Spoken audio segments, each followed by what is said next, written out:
In this video, I've just taken out a large clump of Hakonechloa. I've already started to divide it, but what I thought I'd do is I'd just like to take you on this journey with me and show you how we further divide it and how we plant them in these two containers.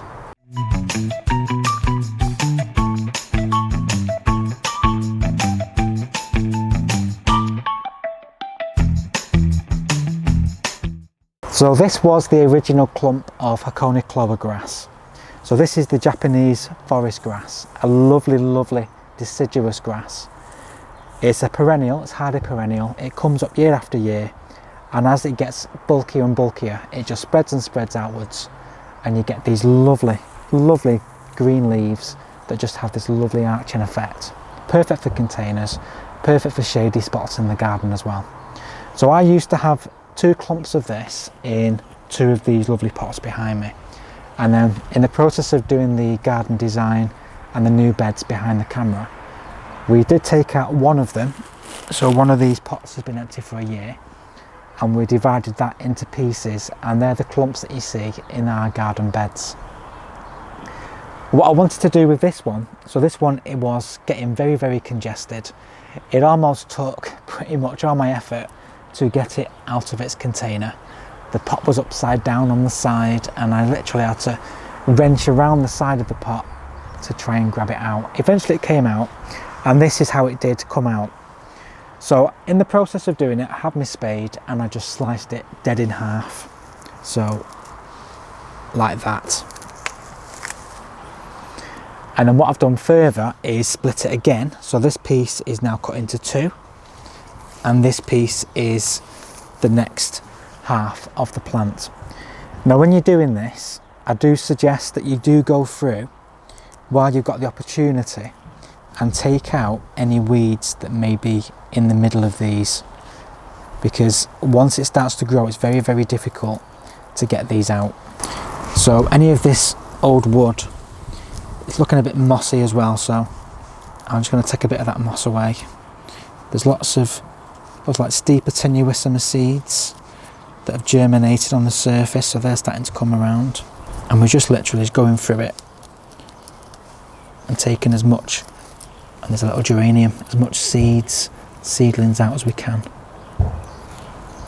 So you can see it's full of weed seeds as well as the odd plant seed. But this is the best opportunity to get any of this out while you can, while you can get into it in the middle of it. There's another one there.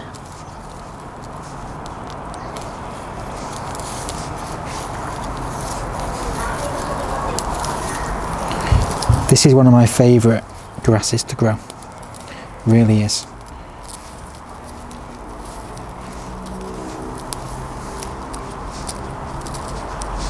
So something like that.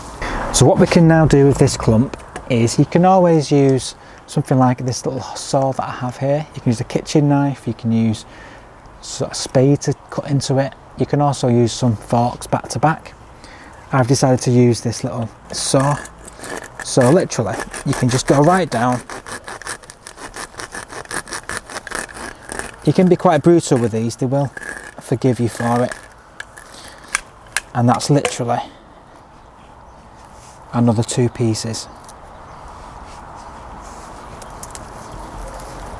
And also what you didn't see me do in the very beginning when it first came out of the pot is actually take a wad of the old compost and the old roots off. So it probably was about an additional this much depth, and I've actually cut that off as well, because these are going back into the pots and we want these to be establishing new roots in the new compost.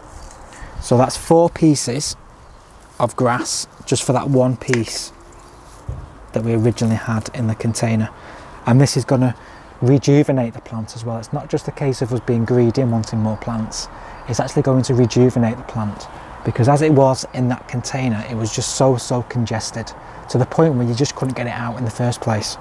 And when you have plants like that, it's telling you that they do need to be repotted. So the soil's going to be replenished with new. This is a really good choice because it has additional John Innes compost in it, and that just means it's a bit more of a soil based compost, and that is more beneficial for plants that are in containers for a long period of time. So I'm not talking about your spring displays or summer displays of bedding plants. I'm talking about plants that are going to be remaining in the same pot for a year or 2 or 3. This is the type of compost which is beneficial and much more suitable for long-term container gardening. So this is the container it's going to go into. We have 2 of these, and just in the bottom I've just got an old piece of terracotta. It's got a bit of an arch to it, and that just gets placed over the drainage hole just to make sure the soil doesn't get stuck inside the bottom of there. And what I'm going to do is use some of this compost, firstly in the base.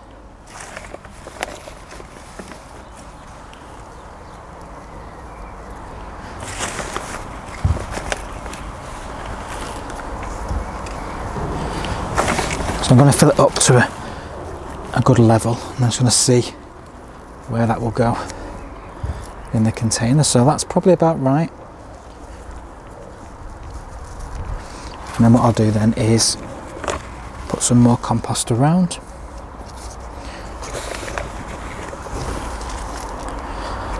This area is quite shady, so this is perfect for this kind of grass.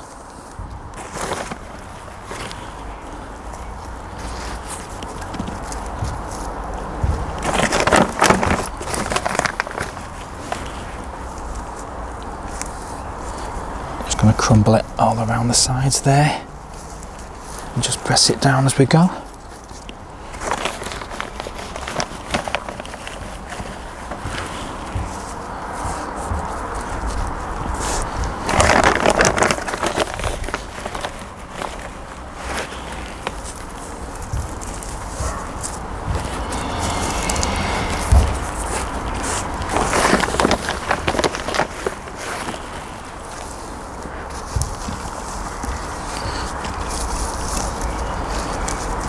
So you can see it sits in the centre of the pot quite nicely,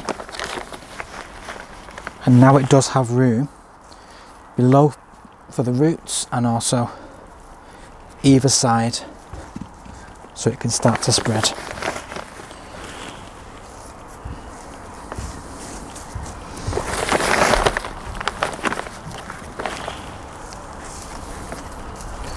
And don't forget, with containers you always need to make sure you leave a little lip at the top, otherwise when you water it's going to go all over the sides. And I'm just going to just wiggle some of that compost in amongst the top as well. So that is the first pot completed, and we'll get on to the second one now.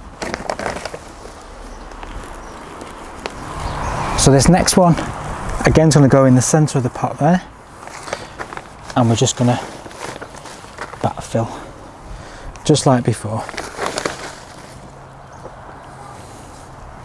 So these used to be like they were when we first bought them, either side of the wooden bench, which we originally moved last year down to the other side near the grass.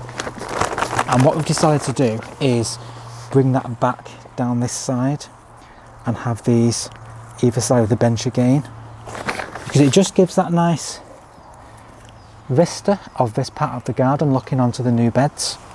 And I think there's nothing really this side of the garden with this vista to enjoy, you see. So I know we've got a table and chairs behind, but usually this kind of grows and blocks the view, so it's kind of enclosed, whereas with a bench on this side of it you'd be able to see the whole garden, and it should look really, really nice. And then we're going to get these water them in, and we should be looking forward to this year these arching out, having lots more room to grow, a lot more root growth going on, a little bit more spread. But we've also got 2 plants as well which are here. So I'm not quite sure what we're going to do with these for the time being. Probably put these into containers for now, and we'll find somewhere for these to go. This is one of those grasses that once you have 1 or 2, you really do want more and more, because they're just so graceful. They're probably one of the most graceful grasses that we have in the garden. Steeper tenuissum as being probably one of the other ones. Has a really nice movement when the wind blows through it. I mean, these stems look quite upright now, but as it grows it will start to arch over and just look so beautiful. So that's both of them planted, and what I'm going to do is just shimmy this along so that we can get it in space for where the bench is going to go, which is probably about there. And I'll take them away for the time being. And there we go. Perfect. Thanks very much for watching this video on how to split Hakonechloa and how to plant it in containers. I do hope you found this video informative and also enjoyable. Please give us a like, please subscribe if you're not already a subscriber. Drop any comments you have in the comments box below the video. We will see you very soon on the next one. In the meantime, happy gardening.